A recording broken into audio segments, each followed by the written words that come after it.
जय श्री गणेश, हर हर महादेव। तो जिन किन्हीं को भी ऐसा लगता है ना कि जाति या वर्ण बनाया गया ब्राह्मणों का ये एक चाल है, षड्यंत्र है, या उसका बढ़ावा देना ब्राह्मणों का काम रहा है, और दमन करना, शोषण करना या नीचा दिखाना, ये सब करना ब्राह्मणों का काम रहा है, और फ़ायदा उठाते हैं लोग दमन करके। तो इस बात को एकदम बिल्कुल निष्पक्ष भाव होकर इस चीज़ को समझना अगर सच में चाहते हैं ना, तो ज़रा इस बात से समझिए, क्योंकि ये चीज़ हम भी कोई बहुत बड़ा वेद उद पढ़ के 10-20 गो 50 गो और बरसों का मेहनत करके रिसर्च करके ये चीज़ हम बोलने नहीं आए हैं। ये बल्कि बहुत कॉमन चीज़ है। इस चीज़ को हर कोई समझ सकता है अगर हम समझ सकते हैं तो, और आप भी समझने का प्रयास करें। कोई भी समझ सकता है, लेकिन बस गहराई तक समझने वाली बात है। फैक्ट को देखिए कि आखिर रियल क्या है और क्या हो सकता था या हो सकता है। अगर आपको लगता है, या किन्हीं को भी लगता है कि जाति वर्ण बनाया गया चीज़ ब्राह्मणों का है, क्योंकि अपने फ़ायदे के लिए, अपना सेवा करवाने के लिए ऐसा रखे थे, तो ज़रा सोचो कि क्या बांटना या भेदभाव करना, ऊंच नीच करना, जाति वर्ण बनाना, ये सब सच में स्वार्थ या अपना फ़ायदा उठाने के लिए किया गया, वो भी ब्राह्मणों के द्वारा? मुझे ऐसा नहीं लगता। अगर आप कहते हैं कि ब्राह्मण का काम भेदभाव और बांटना, नीचा ऊंचा करना था, तो इस बात से हम समर्थ नहीं हैं। दूसरी बात, इसका अलग तुक होता है कि कब से कैसे क्या हुआ। तो एग्जाम्पल हम देते हैं कि सबसे पहली बात कि जाति नाम का चीज़ कुछ था ही नहीं शुरुआत से। अगर बात किया जाए तो, वेद से बात किया जाए तो, और वैदिक काल जो है बीसा पूर्व से है ना, 1000 लगभग बीसा पूर्व की बात है, 600 से 1000, यानी आज से लगभग 3000 साल पहले। तो जब वेद में वर्ण का जिक्र था, वो वर्ण क्या था? ब्राह्मण, क्षत्रिय, वैश्य और शूद्र। ब्राह्मणों का काम क्या था? धर्म, शिक्षा, विद्या, कला और न्यायिक चीज़ को देखना, सलाह देना। ठीक है, किस तरीक़ा से? तो जिस तरीक़ा से आज देश है, देश में राज है, ठीक उसी तरीक़ा से पहले राज हुआ करता था। वो राज आज के डेट में जो एक ज़िला है, तो ज़िला के स्तर पे देखा जा सकता है कि लगभग जितने बड़ा आज के डेट में ज़िला है उतना राज होता था, या फिर कई बार देखा जाए तो आज के डेट में कई राज्यों को मिला के एक राज हुआ करता था पहले। तो वो राज और राजतंत्र सही से चल सके, इसके लिए एक व्यवस्था बनाया गया था, और वही 4 कैटेगरी था, जो कि आज के भी डेट में लगभग हर कार्य, हर एक छोटा सा प्लांट, कंपनी को भी चलाने के लिए डिपार्टमेंट बनता है, अलग अलग कैटेगरी दिया जाता है। आपके घर में भी अगर कोई कार्य करवाना हो, शादी विवाह होता है, कोई पूजा पाठ होता है, एक मंदिर भी है, तो उसको चलाने के लिए व्यवस्था बनाया जाता है। ठीक उसी तरीक़ा से राज को चलाने के लिए व्यवस्था बनाया गया था। उसमें क्या था? राजा जो होना है, जो होंगे, इसमें कोई निश्चित नहीं है कि इस जाति से होंगे, ब्राह्मण से ही होंगे या राजपूत से ही होंगे। राजा को आप देख लें हिस्ट्री में, तो हर जाति से हुए थे। ठीक है, वो राजतंत्र को चलाने के लिए जो व्यवस्था था 4 वर्णों में बांटा गया था, जिसमें हम बताएं कि ब्राह्मण, क्षत्रिय। ब्राह्मणों का काम बता दिया। क्षत्रिय का काम था कि उस राज को सुरक्षा प्रदान करना और प्रशासनिक चीज़ को देखना। ठीक है, ये काम था क्षत्रियों का। और वैश्यों का काम था उस राज्य को डेवलपिंग करना, व्यवसाय के द्वारा, व्यापार के द्वारा धन दौलत इकट्ठा करना, लाना, बेचना। और चौथा वर्ण जो शूद्र वर्ण था, उसका काम ये था कि तीनों वर्णों को सहायता प्रदान करना। ठीक है, यानी कि आज के डेट में जिस तरीक़ा से हर काम के नीचे एक पद रखा जाता है असिस्टेंट के नाम पे, जिस तरीक़ा से सपोर्ट दे देते हैं कि पुलिस में ही देखा जाए तो असिस्टेंट कमिश्नर ऑफ पुलिस होता है, या असिस्टेंट सुपरिटेंडेंट ऑफ पुलिस होता है। ठीक है, असिस्टेंट डिस्ट्रिक्ट मजिस्ट्रेट होता है, या एडिशनल होता है। यानी कि जो मेन होंगे उनके नीचे काम करने के लिए, असिस्ट करने के लिए, उनके सहायता प्रदान करने के लिए, सहयोग के लिए एक पद था।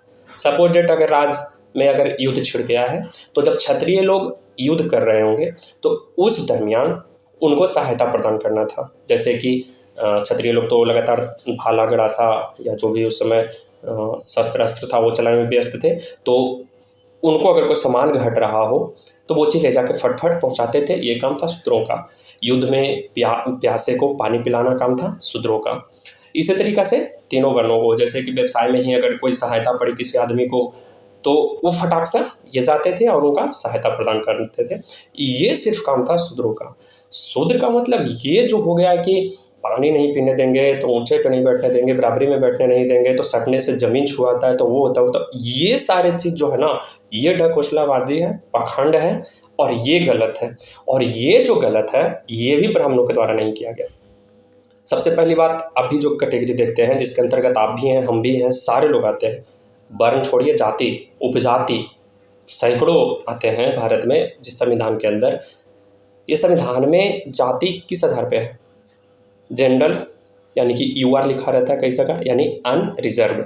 सेकेंड आता है ओबीसी। ओबीसी में भी 2 कैटेगरी है, ओबीसी 1, ओबीसी 2, यानी बीसी आता है, बीसी 1, बीसी 2। तीसरा आता है एससी और चौथा आता है एसटी। 4 वर्ण में है, ठीक है, जनरल, ओबीसी, एससी और एसटी। ये 4 वो जो वर्ड है, हम अभी बार बार दोहराए, इसमें वर्ड जो यूज हो रहा है वो कोई संस्कृत वर्ड नहीं है। और हमारे जो वेद या शास्त्र या उपनिषद जो भी चीज़ है या जो भी पहले की शिक्षा है, सबसे पहला दुनिया का भाषा ही है जो संस्कृत में है। इतना तो सब लोग जानते हैं, मानना ही होगा। तो संस्कृत भाषा में एससी वर्ड या ओबीसी वर्ड या अनरिजर्व वर्ड कहाँ से आया? ये तो इंग्लिश वर्ड है। तो कैसे ब्राह्मण फिर इस चीज़ को बनाया है? अरे भाई, ये जनरल, ओबीसी, एससी, एसटी जो चीज़ किया गया है ना, ये जब अंग्रेज़ हमारे यहाँ आए थे, यानी लगभग 200 वर्ष, आप 70 ने जब उनका आगमन हुआ, अंग्रेज़ों का बोलचाली जब प्रचलित हुआ, तो उनके द्वारा बनाया गया चीज़ है। उनके द्वारा जो संविधान था, नियम था, उसके अनुसार है। और यही दुर्भाग्य है कि आज भी हमारे भारत में संविधान हो या न्याय व्यवस्था हो, उसका आईपीसी यानी कि आज तो बीएनएस हो गया है, भारतीय न्याय संहिता, तो इसमें भी अंग्रेज़ों के द्वारा लिया गया चीज़ जो था वो आज भी है। उसी में देखिए कि अंग्रेज़ अपने मौसम अनुसार कोट पहनने का परंपरा बनाए थे कि जो भी आदमी थे वो तो हर जगह, चाहे वो ऑफिस हो या कहीं भी कोई भी कार्य करते थे, तो अपना वस्त्रभूषण अपने अंग्रेज यानी कि ब्रिटेन के हिसाब से रखते थे। वहाँ ठंडा रहता है, ठंडा के अनुसार उनका था जो भी था वस्त्र वगैरह। आज तक देखिए वो परंपरा हमारे कोर्ट में चल रहा है।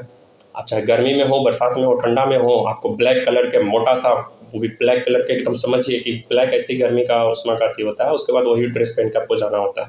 आज भी कोर्ट कचहरी में ये चीज़ आज भी नहीं बदला। तो ये भी चीज़ हमारे भारतीय चीज़ से लिया गया नहीं है, भारतीय परंपरा से नहीं लिया गया है। ये चीज़ आज भी ब्रिटेन का जो चीज़ था, उनके यहाँ ठंडा रहता है, ठंडा के बचाव के लिए गर्म वस्त्र, गर्म में भी ब्लैक वस्त्र और मोटा टाइप के पहनते हैं। आप देखते होंगे कि जो वकीलों का भी जो कपड़ा होता है वो ब्लैक होता है और मोटा होता है, कोट होता है। समझिए, गर्मी के दिन में जून, जुलाई, जून में, मई में पहनना, जहाँ 47-48 डिग्री तापमान होता है, वहाँ कोट को पहन के जाना और बहस करना कितना टफ काम है। तो आज भी बदलाव नहीं हुआ है, बहुत सारा चीज़ वो जो था आज भी है, कुछ कुछ चीज़ बदलाव भी हुआ है, अच्छी बात है। तो ये सारा चीज़ जो व्यवस्था किया गया है, ये तो हम इन्हें बता दिए, ठीक है। 1757 जब आगमन हुआ था उन लोगों का, उस समय से लेकर जो हुआ, उससे पहले भी बात किया जाए अगर जाति उपजाति बनाने का, तो वो भी ब्राह्मणों का काम नहीं था। यदि आप मानते हैं कि ब्राह्मण का काम था, तो आप जरा समझिए, ब्राह्मण कभी भी जब व्यवस्था बनाया ना, तो वो छूत अछूत भेदभाव या बांटना या कैपिंग करने के लिए कभी नहीं किया। ब्राह्मण जब भी काम किया है तो वो समाज को जोड़ने का काम किया है, एक साथ लाने का काम किया है, किसी में भी भेदभाव की भावना ना आए, इसका ख्याल हमेशा रखा है। सपोज डेट ब्राह्मण का काम होता है पूजा पाठ कराना।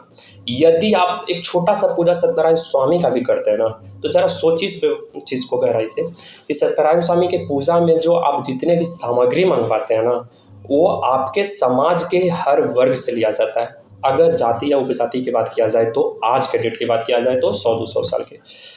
अब जरा देखिए, अगर आप पूजा करते हैं तो आप कुम्हार के यहाँ से माटी का बर्तन लाते हैं। ब्राह्मण आपको बोलते हैं कि नहीं, आप कितनों भी चाहे अमीर रहें, कितनों भी बड़े घर के रहें, आपके घर में कितनों सुख संपन्न हो बर्तन हो, चाहे सोना चांदी का ही बर्तन क्यों ना हो, पीतल तांबा का ही बर्तन क्यों ना हो, कांसा का बर्तन क्यों ना हो, लेकिन आपको पूजा में मिट्टी का बर्तन लाने के लिए कहा जाता है। और देखते होंगे कि पूजा में निश्चित तौर से माटी का बर्तन यूज होता है। चुक्का, कपटी, दिया या हड़िया जो होता है प्रसाद करने के लिए, बनाने के लिए, ये हर चीज़ मिट्टी का आता है।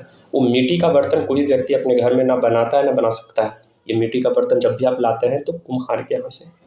हमारे गांव में आज भी परंपरा है, शादी विवाह में जो है वो 5 पौनिया कहा जाता है, जिसको अगर अच्छे भाषा से अगर यूज़ करें तो शास्त्रों में इसको पांचाल कहा जाता है, ठीक है, जिसमें 5 जाति आते हैं। कौन कौन?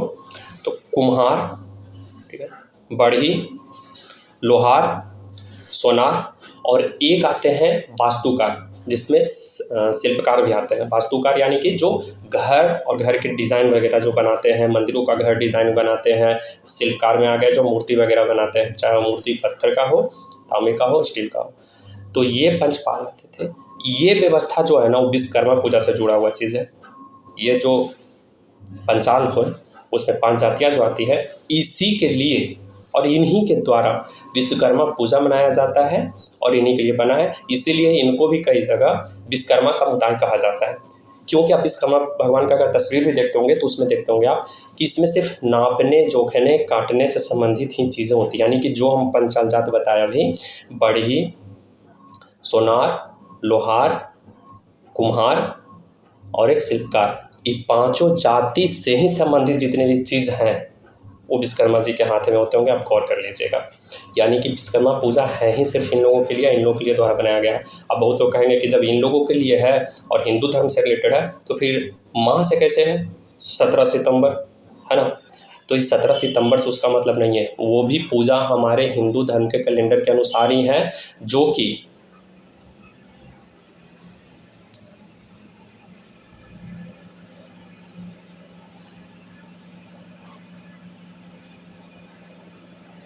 होता है। तो कैसे कर सकते हैं कि ये पंचाल पूजा जो है ये गलत है, ये अंग्रेजों के द्वारा बनाया गया है? ऐसा नहीं है। तो हर चीज़ का व्यवस्था बनाया गया था और ब्राह्मण हर किसी से जोड़ के चलता है। हम फिर से आते हैं सत्यनारायण स्वामी के पूजा में आप जो भी चीज़ लाते हैं, तो आप कुम्हार के यहाँ से बर्तन ला रहे हैं, मिठाई ला रहे हैं तो हलवाई के यहाँ से ला रहे हैं, दूध ला रहे हैं तो ग्वाला के यहाँ से ला रहे हैं, माला, फूल, पान का पत्ता ला रहे हैं तो माली के यहाँ से ला रहे हैं, है ना।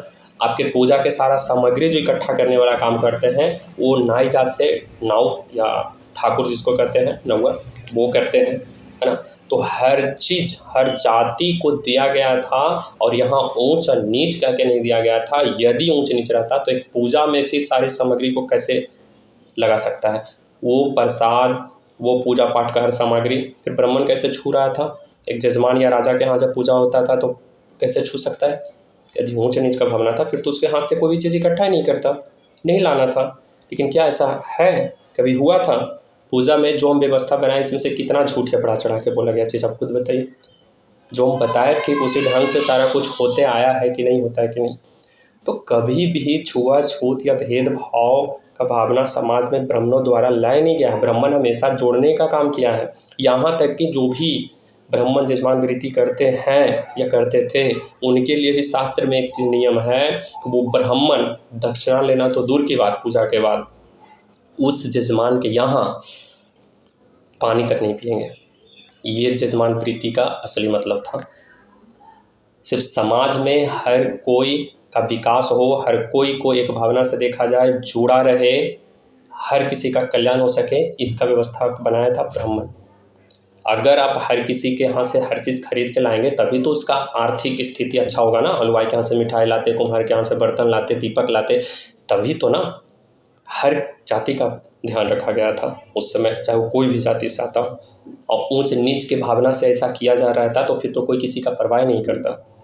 और ये काम दिया गया था जजमान वृत्ति, पूजा पाठ, सबको इकट्ठा जोड़ने का, ये सारा काम ब्राह्मणों का था। इसलिए ब्राह्मण ये व्यवस्था किए थे। तो कभी भी ये भावना अपना लाएं कि ब्राह्मण जोड़ने का काम किया था। ब्राह्मण तो क्या, स्वर्ण में कोई जाति ऐसा नहीं किया था। ये सारा कुछ भेदभाव या तो कुछ अंग्रेजों के द्वारा ला दिया गया था और अब भी जो वर्तमान में चल रहा है ना वो सिर्फ और सिर्फ एक व्यक्ति द्वारा चल रहा है पूरे भारत में, और वो है नेताओं के द्वारा।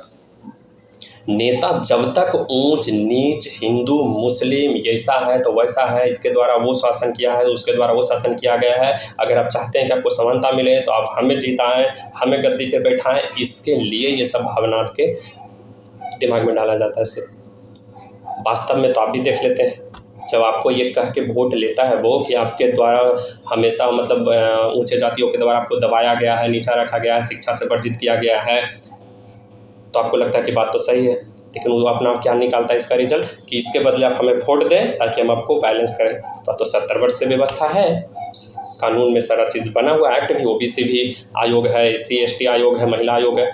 बैलेंस कितने लोग हुआ जरा हमरा ये बताइए आज के डेट में। और जब पढ़ने लिखने से, खाने पीने या बराबर में बैठने से लोगों को रोका गया था, तो संविधान के समय इतने सारे वकील जो आए जो हर जाति से थे, जिसमें सबसे बड़ा जो संविधान का प्रारूप समिति का जो अध्यक्ष थे, ड्राफ्टिंग जो किए वो भीमराव अम्बेडकर, जिन्हें कि खुद आज भी कई जगह पे कई बड़ी बड़ी प्रतिमा है भारत में, नेशनल लेवल के प्रतिमा ऊंचाई वाला बनाया गया है।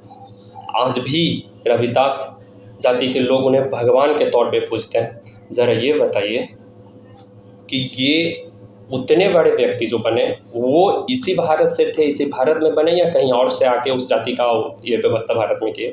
फिर कैसे आप कर सकते हैं कि पढ़ा लिखा नहीं? और ये एग्जाम्पल हम दे के सिर्फ समझाए, इसका मतलब ये भी नहीं कि सिर्फ एक ही थे उस समय। ये तो हम एग्जाम्पल दे के एक इसलिए बताए क्योंकि वो एक ऐसा नाम है, ऐसे व्यक्ति हैं जिनको भारत का हर एक आदमी जानता है।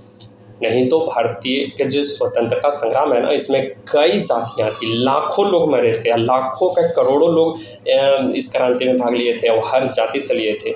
इसमें ना खाली ब्राह्मण लोग आए थे, अन्ना युद्ध करने का कार्य जिनका है क्षत्रियों का यानी राजपूतों का, वो सिर्फ अकेले आए थे, ऐसा कुछ नहीं। इसमें हर जाति के लोग आए थे। हाँ, कुछ ऊंचा नीचा हो सकता है कि इस जाति के लोग थोड़ा ज़्यादा थे, इस जाति के लोग कम थे, तो जनसंख्या के अनुसार भी ऐसा हो सकता है ना। अब भारत में पारसी लोग ही कम हैं, तो स्वतंत्रता संग्राम में पारसी लोग ज़्यादा कहाँ से आएंगे? लड़ने का जो मतलब पैदाइशी जो गुण होता है, डीएनए में होता है, वो दो जातियों का होता है। भारत में ऐसा देखा गया है, ये चाहे साइंटिफिक आप देख लें या ऐतिहासिक देख लें, और वो है राजपूतों का और यादवों का, है ना। यदुवंशी जो लोग थे, महाभारत जो हुआ उसमें जितने भी पार्टिसिपेट लोग किए हैं यदुवंशी हैं, यादव लोग। और दूसरे हैं राजपूत लोग, जो कि शुरू से राम अवतार घड़ी से जो स्टार्ट हुआ था, या उससे भी पहले की बात किया जाए परशुराम के समय से ही हुआ था, उस समय से लेके आज अभी तक भी राजपूत में लड़ने का जुनून है। इंडियन आर्मी में भी उसका रेजिमेंट है ना। या फिर कहीं भी आप देखेंगे फोर्स डिफेंस में भी, चाहे बड़े रैंक पे हो या छोटे नीचे के रैंक पे हो, कांस्टेबल रैंक के हो, सबसे ज़्यादा संख्या होगा तो राजपूतों का, क्योंकि उनमें लड़ने का एक अलग। इसका मतलब ये नहीं कि सिर्फ उसी जाति में व्यवस्था मतलब विशेषता है, हर जाति में कुछ ना कुछ विशेषता है, और हर जाति अपनी विशेषता में सर्वोपरि है, कोई कम नहीं है। आप जिसको पंचाल में नियम गिनती करवाए या शिल्पकार में, तो जो काटने का कला उन शिल्पकारों में या दर्जियों में होता है ना, वो किसी में नहीं होता है। शिल्पकार, मूर्तिकार जो होते हैं, वो कितनी बारीकी से एक सुई के नोक जैसा अगर चाहेंगे कहीं का हिस्सा हटाना रहे तो एक पत्थर से सुई के नोक जैसा भी हिस्सा हटा लेते हैं। तो ज़रा उनके हाथ के कारीगरी देखिए कि कितना ज़बरदस्त होता है। वास्तुकार का जो मंदिर हम लोग जाके देखते हैं कि कई जगह आज भी पढ़ने के लिए मिलता है कि पत्थर के सिर्फ एक चट्टान को मंदिर नुमा बना दिया गया, तो उसमें भगवान स्थापित कर दिया गया, तो गुफा बना दिया गया। तो जरा सोचिए कि वो कितने ज़बरदस्त वास्तुकार होंगे। सोनार आभूषण जो देखते हैं जिसको करोड़ों में कीमत होता है, छोटा सा रिंग से लेके गले का चीज़, सोचिए कि एक सोनार में कितना कला है। तो ये लोग अपनी अपनी हर विशेषता में सर्वोपरि थे, कहीं ऊंच नीच आता ही नहीं है। किस कैटेगरी से, किस चीज़ को देख के आप ये कह सकते हैं कि ये उस लायक नहीं है कि जिसको समाज में ऊंचाई का दर्जा दिया जाए या बराबरी का दर्जा दिया जाए। हर एक व्यक्ति अपने आप में काफ़ी था। ये सब चीज़ से भ्रमित किया गया था कुछ अंग्रेज़ों के द्वारा और कुछ अभी के नेताओं के द्वारा। समझना चाहें तो बढ़िया से समझ सकते हैं, बस गौर करने की बात है। चलिए ठीक है, बहुत हो गया, वीडियो लंबा, यही सब कुछ बातें जो है हमें बताना था। जय हिंद।